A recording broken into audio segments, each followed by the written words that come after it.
Hi, I'm Jen from Learn Autism, and I'm back with your number 10 tip to ensure your child's first day is a success.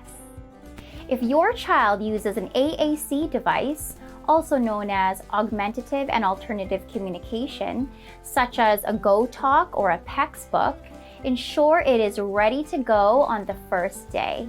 Staff may require training on how to use the device.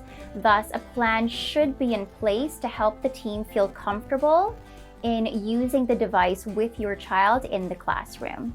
I highly recommend a speech pathologist or the consultant working with your child to possibly come into the school and provide this training for the school team so that you can ensure that it is being implemented correctly.